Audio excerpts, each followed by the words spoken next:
Madame, monsieur, bonjour. Bon réveil. Merci de nous suivre. Vous êtes à votre matinale préférée, Matin Bonheur. Aurel Sika. Elle est avec nous. Bonjour Aurel. T'as la pêche ce matin. Je Ben te sens oui, bien partie. d'autant plus que je te vois. Oh, c'est gentil J'en ça. suis ravie. C'est très très gentil. Alors, tu nous parles de cookies, tu nous parles de petit punch, de tea punch rhum Oui. Et de lait caillé. et de lait caillé. Voilà. Donc pour ce matin, pour agrémenter notre petit déjeuner, donc je vais parler de cookies, qui sont en fait des biscuits aux pépites de chocolat. Oui. Je vais parler de lait caillé. Ça, c'est un petit clin d'œil à une téléspectatrice qui m'a appelée et qui se plaint de tout le temps rater son lait caillé. Ah, Alors, je vais lui donner quelques petits conseils. d'accord. Et puis, pour plus tard dans la journée, pourquoi pas un petit punch avec son amoureux pour commencer la soirée. D'accord. Tea punch, c'est créole? Oui, c'est créole, oui. C'est une recette vraiment très, très simple à base de rhum, de sucre et de citron. C'est tout. D'accord. Voilà. Donc, on va commencer par notre lait caillé. D'accord. Alors, pour faire le lait caillé, il faut prendre il faut choisir un bol de référence. N'importe quel bol, mais il faut que ce soit le même bol qui soit utilisé pour chaque ingrédient. Alors, pour 2 bols de lait en poudre, on va prendre un bol d'eau et un demi-bol d'eau chaude. De l'eau, donc de l'eau D'eau de- à de l'eau température ambiante. ambiante. Voilà, et un demi-bol d'eau chaude. D'eau chaude. On mélange tout ça. L'eau Et- chaude, c'est-à-dire bouillante, Pas forcément, mais il faut qu'elle soit chaude. du C'est pour robinet ou accélérer un carrément peu. sur le gaz, Oui, faire chauffer un peu sur le gaz. Oui, jusqu'à oui. ébullition? Pas forcément. Pas forcément. Pas forcément. Bon, ça peut rassurer si on fait bouillir, mais sinon, il faut qu'elle soit chaude, c'est tout. C'est pour accélérer le phénomène de fermentation, en fait. Et ensuite, ajouter 3 cuillères à soupe de yaourt ou d'un ancien lait caillé qui a déjà pris, parce que Oui. Alors, voilà. le yaourt, je suppose que c'est un yaourt sans sucre. Oui, c'est un yaourt sans sucre. C'est un yaourt nature qu'on achète dans le commerce ou qu'on a déjà fait à la maison et qu'il en reste un peu. C'est juste pour récupérer les éléments de fermentation dans ce yaourt-là et les transférer dans notre lait qu'on a mélangé avec de l'eau. D'accord. Et ça prouve aussi à quel point est-ce que la fermentation est rapide, hein. Tout à fait. Ça prouve aussi, Ah oui, oui. aussi ça. Ouais. Oui. Donc, on met tout ça, on met notre mélange dans un bol, dans un grand récipient qu'on ferme bien, qu'on emballe avec 1 ou 2 serviettes et qu'on met dans un endroit chaud. Ça peut être au fond du four, sans allumer le four, bien sûr, au fond d'un placard, là où on veut, mais pourvu qu'il fasse chaud à cet endroit-là. Et que ce soit à l'abri de la lumière. Et c'est soit à l'abri. La lumière n'a pas d'importance, c'est surtout la température, en fait. D'accord. Et on oublie. On Ah, je oublie pensais qu'on pendant... mettait un linge là-dessus pour éviter la lumière. Ah non, non, justement. en fait, c'est pour toujours réchauffer D'accord. le produit. Donc, on fait tout ça et on le range donc au fond d'un placard où on veut et on oublie pendant 12 à 24 heures. Donc, c'est-à-dire, si vous faites votre mélange le soir vers 18 heures, vous l'oubliez jusqu'au lendemain matin ou si vous pouvez jusqu'au lendemain à midi. Et plus on le laisse, Et plus on le laisse, plus ça fermente. Voilà. Ça, c'est on va dire, c'est la recette traditionnelle. Maintenant, pour notre téléspectatrice, on est en 2000. Mais avant de revenir sur Oui. la recette moderne, la recette traditionnelle, Oui, on a dit on prend un bol qui est donc la référence voilà, concernant la mesure. c'est ça. Ensuite, on prend... Pour 2 bols deux de bols. lait en poudre, Donc, on prend 2 bols de lait en poudre. voilà, 2 doses en fait. 2 doses de lait en poudre. Voilà. Mais quel lait en poudre? Le lait en poudre vendu dans le commerce, il y en a, on en trouve des fois dans des sachets, vendus en portions dans des sachets au supermarché, ou même chez, je ne dirais pas de Non, marque, c'est sûr. voilà, je dirais donc qu'on achète toujours dans le commerce, le lait en poudre traditionnel. D'accord, très bien. Donc 2 2 doses doses de lait, de lait en poudre en vrac. traditionnel, en De lait en vrac, poudre en vrac oui, pour... pour 1 dose d'eau à température ambiante et 1 demi-dose d'eau chaude, D'accord. plus 3 cuillères à soupe de yaourt ou de lait caillé. À soupe, donc ça veut dire c'est un petit pot de yaourt. Oui, un petit pot, ça fait déjà plus de 3, mais au moins 3, on va dire. On peut mettre un pot si on veut, mais si on met déjà 3 cuillères à soupe, c'est déjà pas mal. D'accord. Et Voilà. on précise que c'est un yaourt non sucré. Non sucré, tout à fait. Un yaourt Alors nature. si, par exemple, j'aime le yaourt à la fraise avec des morceaux dedans, c'est pas la peine non, d'utiliser c'est ça. pas du tout conseillé. Du tout. Du tout. C'est quand on a fini de faire notre yaourt ou notre lait caillé, là on peut rajouter des fruits si on veut, mais pour faire le lait caillé à la base, il vaut mieux éviter tout ça. D'accord. Yaourt nature, non Yaourt sucré. nature, non sucré. Mais Voilà. si je veux donner un petit parfum à mon yaourt, c'est pas à la base comme ça que je le fais. Si vous voulez donner un petit parfum, ajoutez un sachet de sucre vanillé. Ah, on peut? On peut. D'accord. On peut, ça ne dérange pas du tout. Et ça, c'est délicieux. D'accord. C'est délicieux. Maintenant, le fait d'avoir mis 2 doses de... Plus on met en fait de lait en poudre, plus ça rend le yaourt ou le lait caillé onctueux en fait. D'accord. Donc, il ne faut pas... comment dire? Il ne faut pas lésiner là-dessus, quoi. Il faut vraiment mettre vraiment la dose qu'il faut de lait en poudre parce que souvent on veut jongler, on ajoute un peu d'eau, tout ça. Mais plus on garde le produit, comment dire, on ne le dénature pas et meilleur c'est. D'accord. C'est vraiment Maintenant, délicieux. on l'emballe dans un linge, on le remue jusqu'à ce que la texture soit homogène. Voilà, tout à fait. D'accord. Que ce soit bien lisse. Que ça prenne bien, on va dire, on mélange bien pendant 5 minutes. Après, on met notre mélange dans un récipient, de préférence en plastique. Je ne sais pas pourquoi. Je ne sais vraiment pas pourquoi. J'aime bien, elle est tellement nature. De préférence en plastique, mais elle ne sait pas pourquoi. Il faut que ce soit un récipient en plastique, on ferme bien.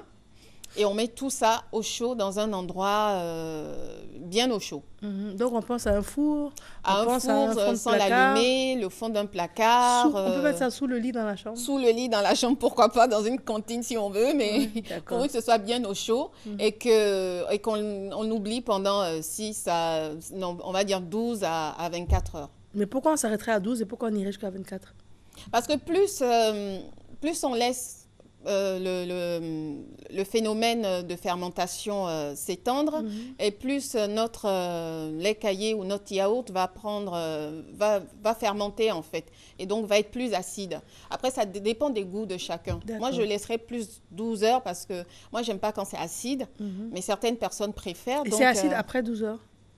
Ça s'amplifie, oui. D'accord, donc... Il faut que ça prenne. C'est au bout de 12 heures que vraiment ça prend bien. Là, on est sûr que la fermentation a bien pris. Et après, c'est au bon goût de chacun. Mais une fois qu'on ouvre, pour voir à quel stade ça en est, on peut refermer et puis remettre si on n'est pas là. Oui, okay. Tout à fait. Ça ne dérange pas le processus. Non. Ça ne dérange pas. Voici qui est clair. Ça, c'était la méthode traditionnelle, la bonne vieille méthode classique. Voilà. Maintenant, on a la méthode moderne. Voilà. Je vois les appareils et tout. Tout à fait. Parce que je pensais à notre téléspectatrice qui malheureusement n'arrive pas à réussir à chaque fois son lait caillé. Et vraiment, il y a une technique immanquable. C'est juste d'acheter la machine, quoi. Ça ne coûte pas très cher et ça facilite tellement la vie. En fait, on fait le mélange comme je vous l'ai dit. On remplit, il y a en fait des bocaux. On les remplit de notre liquide. On branche la machine qui, en fait, c'est elle qui donne la bonne température pour la fermentation. Donc, elle accélère. On va dire qu'elle accélère et en plus, elle donne une température constante. D'accord. Donc, il n'y a aucun changement. Tout est parfait, quoi. On branche. Et on laisse 12 heures. Ah, quand même? Oui. Je pensais que la technologie, je pensais qu'on branchait, puis au bout de 20 minutes, ça y est. Ah non, quand même pas. Non. Non, quand même pas. C'est 12 heures. Et là, c'est inratable. 12 heures quand même. 12 heures. Ça prend et c'est vraiment plus que simple. D'accord. Voilà. Et là, c'est ce que vous avez fait, bien sûr. Oui, ça, c'est ce que j'ai fait. En plus, quand on est, je sais pas, j'ai pas pensé à demander à la dame si elle en fait un commerce ou quoi. Ça lui permet aussi de doser ses quantités, de savoir pour telle quantité de mélange, elle a combien de pots et bien faire ses calculs. D'accord. Voilà, pour le lait caillé. Ensuite, on parle du tea punch. Oui, le tea punch, c'est pour plus tard dans la journée. Donc, en fait, on mélange 5 centilitres de rhum avec 2 centilitres de sucre de canne. Le sirop de sucre de canne, en fait. Le sirop, d'accord. Voilà, le sirop. Et puis, on ajoute un quart de citron. C'est tout. C'est une recette qui nous vient des Antilles, qui est vraiment très, très simple. Et c'est pour les amateurs de bon rhum qui veulent retrouver vraiment le goût du rhum sur leur palais. Donc, rhum, citron. Rhum, citron et sucre. C'est tout. Voilà. C'est ce qu'on appelle le tea punch. Le tea punch. Et maintenant, on va parler des cookies. Les cookies, en fait, le mot cookie, ça veut dire biscuit.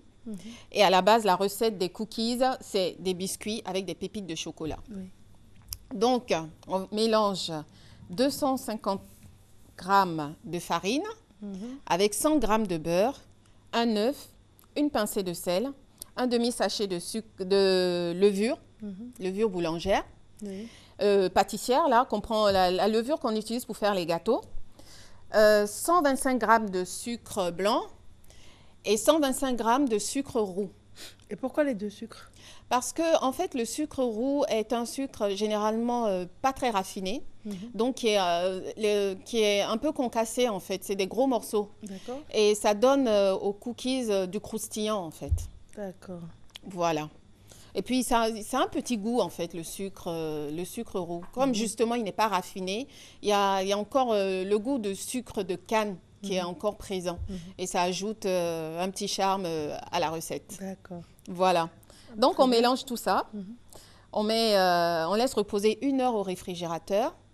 Quand on a bien laissé reposer notre pâte, on fait des petites boules, en fait, à peu près de 5 cm de diamètre. Qu'on pose, en fait, on prend une plaque, on met du papier sulfurisé. Vous voyez, c'est du papier qu'on achète dans le commerce aussi. Il y a le papier aluminium et il y a le papier sulfurisé qui évite, en fait, quand on fait certaines recettes pâtissières, que ça colle sur la plaque. C'est ce qu'on appelle papier cuisson aussi? Oui, c'est ce qu'on appelle aussi papier cuisson, tout à fait. Et donc, quand on fait nos boules, on les pose sur le papier sulfurisé, là, et on étale, en fait, la pâte avec les doigts ou une cuillère pour les étaler, pour en faire le biscuit. D'accord. J'ai oublié de préciser qu'il fallait ajouter nos pépites de chocolat tout à l'heure dans les ingrédients. Donc, on a dit de la farine. On a dit de la farine, du beurre, une pincée de sel, un demi-sachet de levure, 125 g de sucre blanc, 125 g de sucre roux, du chocolat, du chocolat cassé en petits morceaux.